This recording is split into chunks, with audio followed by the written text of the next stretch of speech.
Hello friends.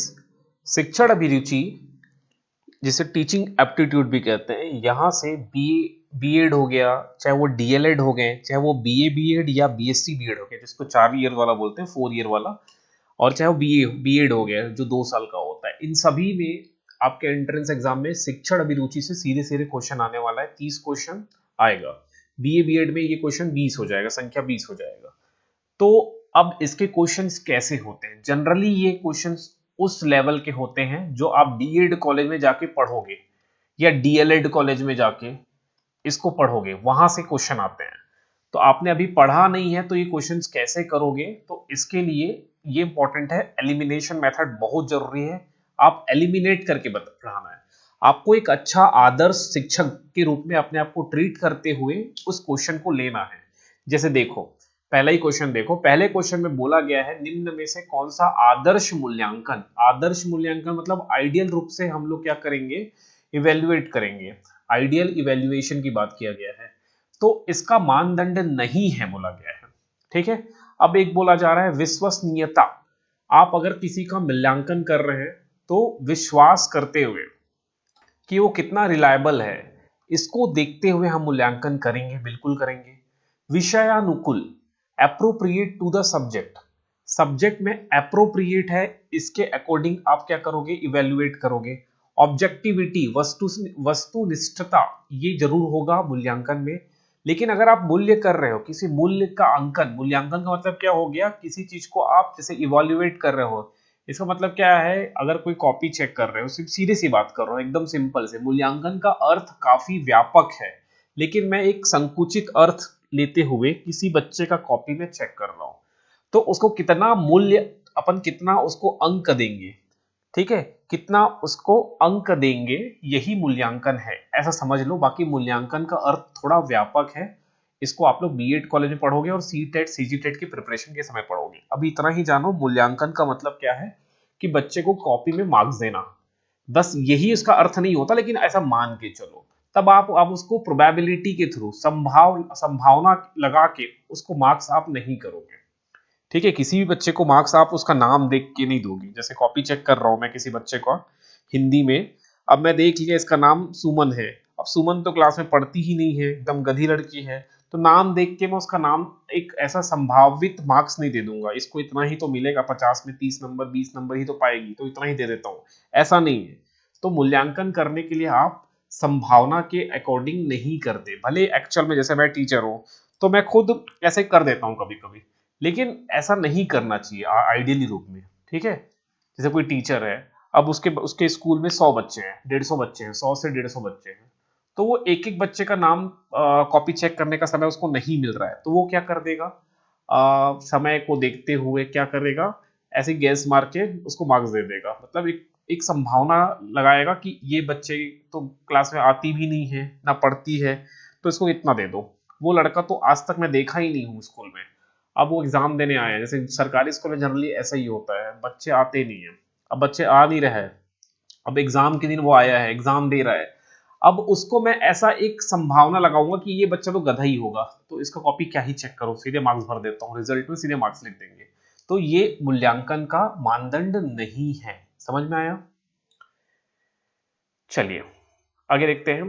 उपचारात्मक उपचारात्मक शिक्षण किसका अंतिम चरण है? Remedial teaching. रेमिडियल टीचिंग बहुत इंपॉर्टेंट वर्ड है। रेमिडियल टीचिंग का मतलब क्या होता है, जैसे स्कूल में बहुत सारे एग्जाम होते हैं, जैसे मिड जिसको अपन बोलते हैं एफए, फॉर्मेटिव असेसमेंट हो रहा है, मान लो बच्चे को तिमाही छमाही करके बहुत सारे एग्जाम लिया जाता है, टेस्ट लिया जाता है, हर मंथ में एक टेस्ट लिया जाता है। अब मैं सपोज मैं किसी बच्चे का 6 माही परीक्षा लिया, 6 माही परीक्षा लिया और 6 माही परीक्षा में वो गणित में फेल हो गया, गणित में क्या हो गया, फेल हो गया। तो मैंने तो अपना कोर्स कंप्लीट कर दिया, आधा कोर्स जो था, आधा 50% सिलेबस मैंने कंप्लीट कर दिया है। अब उस बच्चा 50% सिलेबस में भी पास नहीं हो पा रहा है 6 माही परीक्षा में, तो वार्षिक परीक्षा में जब पूरा सिलेबस आएगा तो पास तो होगा नहीं, वो डेफिनेटली पास नहीं होगा।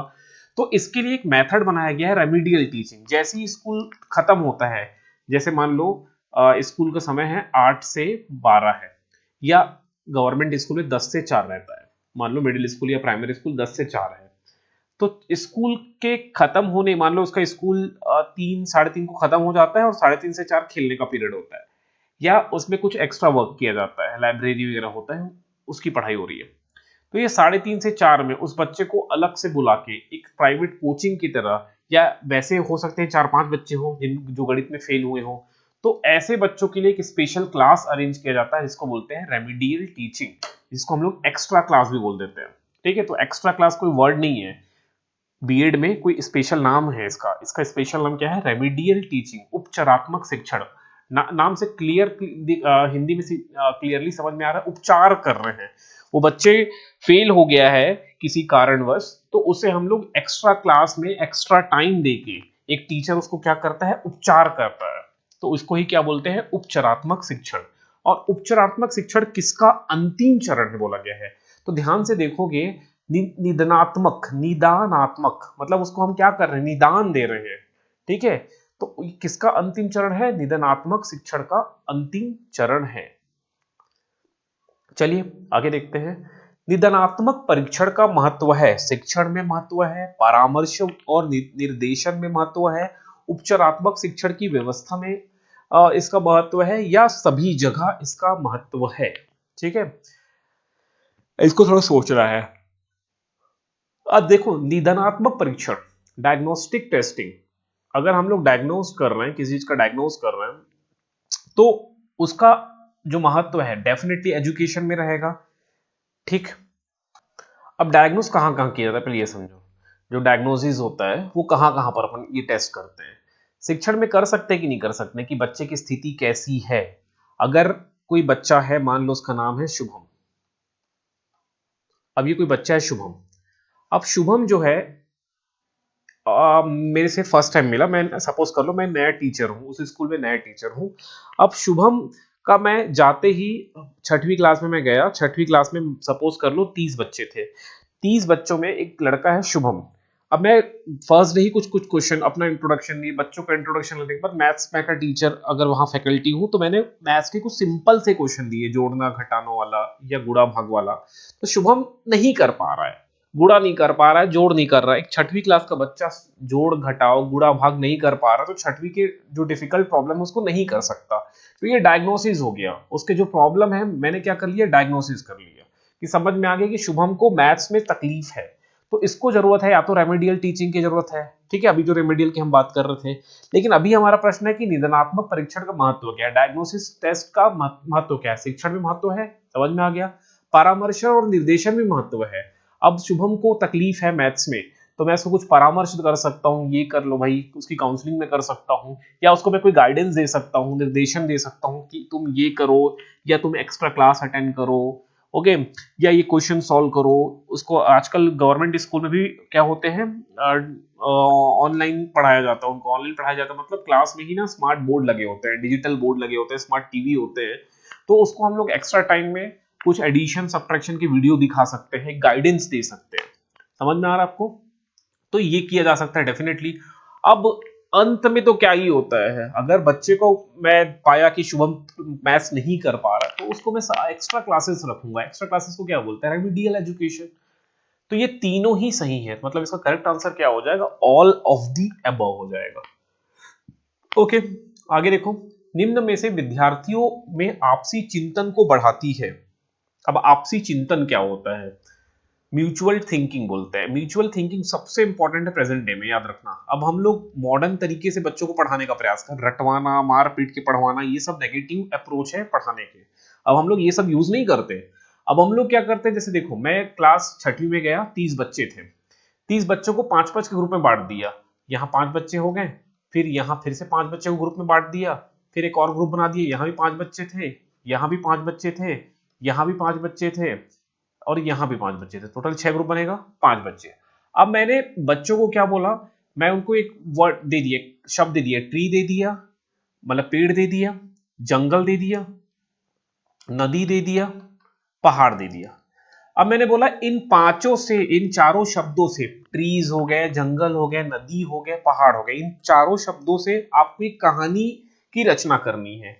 कहानी की क्या रचना करनी है? अब पांचों बच्चे बैठेंगे एक एक ग्रुप में, जैसे ग्रुप 1 है ये वाला, ये ग्रुप 1 है, ये वाला हो गया ग्रुप 2, ये वाला ग्रुप 2 हो गया, ये वाला ग्रुप 3 हो गया, ये वाला ग्रुप 4 हो गया, ये वाला ग्रुप 5 हो गया, ये वाला ग्रुप 6 हो गया। अब ये 6 ग्रुप के बच्चे कहानी सोचेंगे अपने अपने तरह से। अब मैं 6 को एक एक टास्क भी असाइन कर दूंगा, जैसे ग्रुप 1 को किस बारे में करना है, ट्री कंजर्वेशन से रिलेटेड कोई कहानी बनाना है। ग्रुप 2 को जंगल में आग लग जाती है, उससे कैसे आप प्रोटेक्ट कर सकते हो, इससे रिलेटेड कहानी करना है। इस तरह से 6 ग्रुप को मैं अलग अलग कहानी अपने से बनाने को बोलूंगा। तो ये क्या है, यही तो आपसी चिंतन है ना, आपस में वो बैठ के म्यूचुअली क्या कर रहे हैं, सोच रहे हैं। तो इससे क्या होता है, इससे बच्चों का याददाश्त बिल्कुल बढ़ता है, अभिव्यक्ति की अस्वतंत्रता नेगेटिविटी काट देना, व्यवहार में परिवर्तन ऐसा खास होगा नहीं। लेकिन ये सबसे पॉजिटिव आंसर है चारों में, चारों आंसर में ए बी सी में सबसे पॉजिटिव जो दिख रहा है, रचनात्मक विचारों की सृजन, मतलब जनरेशन ऑफ क्रिएटिव, बच्चों का क्रिएटिव माइंड यहां से क्या होगा, जनरेट होगा। तो यही बेस्ट आंसर है और यही इसका करेक्ट आंसर होगा। ऐसा म्यूचुअल थिंकिंग से क्या होता है, जनरेट होता है, जनरेट होता है creative thinking, creative ideas. Okay, इस चीज को याद रखना, म्यूचुअल थिंकिंग। आगे देखो, निम्न में से कौन सा कथन विकल्प गलत है, which of the following statements options are incorrect. मूल्यांकन की प्रक्रिया सिर्फ विषय वस्तु पर ही केंद्रित होती है, जहां सिर्फ दिखता है ना वो जनरली नेगेटिव होता है। फिर बोल रहे हैं मूल्यांकन प्रभावी पाठ्यक्रम निर्माण करने में मदद करता है, बिल्कुल करेगा भाई। अब मूल्यांकन अगर हम लोग कर लिए कि एक 6वीं क्लास के बच्चों का स्टैंडर्ड यहां तक का हो सकता है, मैंने ऐसा मूल्यांकन कर लिया, तो मैं उसके बाद सिलेबस बनाऊंगा कि 6वीं क्लास के बच्चों का सिलेबस या करिकुलम इतना होना चाहिए, इस स्टैंडर्ड का होना चाहिए। मूल्यांकन तो बी सही है। मूल्यांकन शिक्षण अधिगम प्रक्रिया में बौद्धिक मार्गदर्शन प्रदान करता है, बिल्कुल करेगा भाई। शिक्षण अधिगम, शिक्षण जो एजुकेशन, एजुकेटिव जो लर्निंग प्रोसेस है या टीचिंग लर्निंग प्रोसेस है, टीचिंग जो लर्निंग प्रोसेस है उसमें क्या करेगा, एक मार्गदर्शन करेगा, एक हम को गाइड करेगा। फिर मूल्यांकन उद्देश्य केंद्रित होता है, ये भी याद रखना, मूल्यांकन उद्देश्य केंद्रित होता है, इसको रट्टा मान लेना, ठीक। तो यही एक आंसर गलत है, नेगेटिविटी जो दिख रहा है सिर्फ बोल दिए है, ठीक है। तो इसको याद रख लेना, मूल्यांकन की प्रक्रिया सिर्फ विषय वस्तु पर ही केंद्रित नहीं होती। मूल्यांकन वह प्रक्रिया है जिसमें विद्यालय द्वारा बच्चों में होने वाले व्यवहारिक परिवर्तनों के संबंध में सूचना एकत्रित की जाती है और उनकी व्याख्या की जाती है। मूल्यांकन उद्देश्य केंद्रित होता है, ना कि विषय वस्तु केंद्रित। अगला प्रश्न है, पाश्चात्य या आधुनिक दृष्टिकोण की शिक्षण प्रक्रिया के अंतर्गत जॉन डीवी की त्रिमुखी प्रक्रिया है। अब जॉन डीवी एक बहुत ही बढ़िया एजुकेशन के फील्ड में इन्होंने काम किया है, एक साइकोलॉजिस्ट, एक फिलोसोफर है, एक साइकोलॉजिस्ट है। इन्होंने एक थ्री डायमेंशनल त्रिमुखी प्रक्रिया को क्या किया है, बताया है।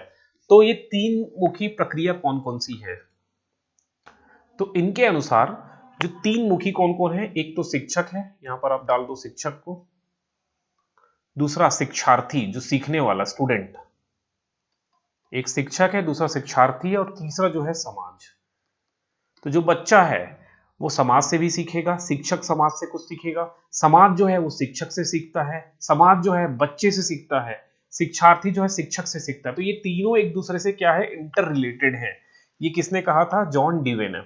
ओके, इनका थ्री डायमेंशनल जो ये मॉडल है उसमें क्या क्या इंपॉर्टेंट है, शिक्षक, शिक्षार्थी और समाज, इसको याद रखना है आपको। शिक्षा, पाश्चात्य या आधुनिक दृष्टिकोण की शिक्षण प्रक्रिया के अंतर्गत जॉन डीवी की त्रिमुखी प्रक्रिया में शिक्षक, शिक्षार्थी तथा समाज के बीच अंतःक्रिया होती है, ठीक है। ये तीनों आपस में एक दूसरे से रिलेट करते हैं। फिर अगला प्रश्न है, कौन सा एक रूप चिंतन का काल्पनिक है, which of the following of thinking is imaginary. इनमें से कौन सा जो थिंकिंग है वो इमेजिनरी थिंकिंग है, ठीक है। अब ध्यान से देखना, स्वली चिंतन का मतलब होता है सेल्फ, जो खुद से आया हो, ऐसा चिंतन जिसमें इंसान खुद से सोच रहा है। दूसरा है वास्तविक चिंतन, तीसरा है यथार्थ चिंतन, रियलिस्टिक, यथार्थ मतलब रियलिस्टिक में अपन बात करेंगे, ठीक है। अब इंग्लिश में आ जाओ थोड़ा सा, self reflection. Self reflection generally क्या होता है, जिसमें आप इमेजिनेशन में जाते हो, खुद बैठे हो और इमेजिनेशन कर रहे हो, ऐसा सोच रहे हो कि मेरा बीएड कॉलेज में एडमिशन हो गया है, मैं 4 घंटे रोज पढ़ रहा हूँ तो मेरे को बीएड कॉलेज मिल ही जाएगा, 23-24 हजार सीट है उसमें एक मेरा नाम आ जाएगा, हो सकता है मेरे को मेरे जिले में मिल जाए, हो सकता है मेरे को गवर्नमेंट कॉलेज मिल जाए। तो ये क्या है, खुद से आप सोच रहे हो। तो सेल्फ रिफ्लेक्शन, जो सेल्फ चिंतन है, रिफ्लेक्शन हटा देना, एक्चुअली थिंकिंग है, सेल्फ थिंकिंग। जो सेल्फ थिंकिंग है वो किस पे है, इमेजिनेशन पे है, काल्पनिक है।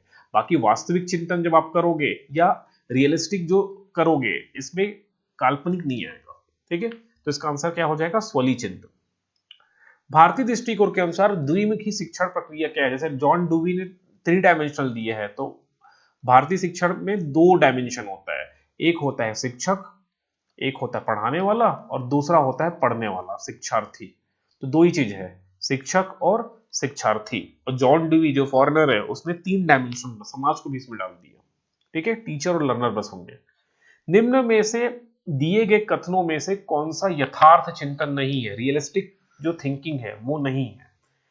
तो इसको देखो, अभी भी आप लोग देख रहे थोड़ी देर पहले कि जो रियलिस्टिक चिंतन नहीं है वो कौन सा चिंतन था, स्वली चिंतन, जो सेल्फ से आ रहा था, है ना, खुद से जो अपन थिंकिंग कर रहे थे।